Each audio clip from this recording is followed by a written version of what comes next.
Sean Sturba, Warranty Manager here at Charleston Homes. I want to thank you for tuning into our blog today. Today we want to talk about the topic of snow removal and how to kind of salt or treat your driveway. And so what we want to talk about today is basically going into winter. Hopefully you all had time to already caulk and seal your driveway, so that part of it's all done or should have been done.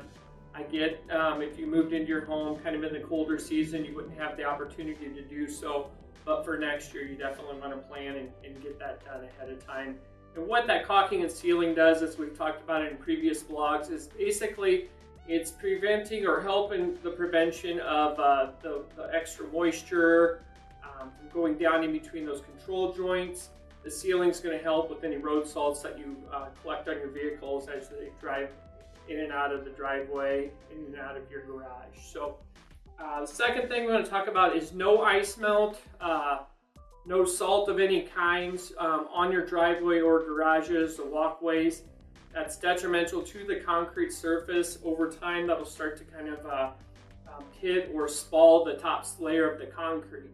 And so what you guys can do instead of using that is like a pea gravel mix or some sand, and just kind of sprinkle that on.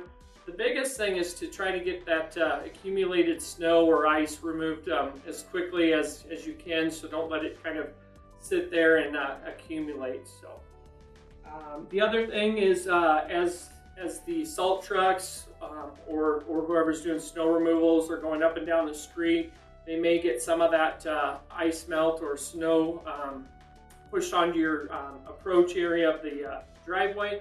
Definitely want to get that removed as quickly as you can. If that means broom sweeping it, or you can take a leaf blower and blow it off back into the street area.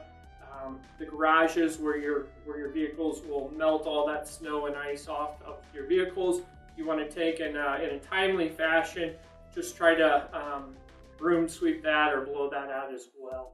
So I want to thank you guys for tuning in to our blog today. If you have any other questions, feel free to visit our website. Otherwise, go check out our model locations and or visit our website, charlestonhomesomaha.com.